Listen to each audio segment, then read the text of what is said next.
Sumakay ako sa jeepney, ikaw ang nakatabi.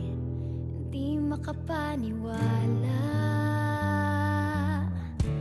parang mahiwagang nadama nung tumama sa'yo ang aking mga mata.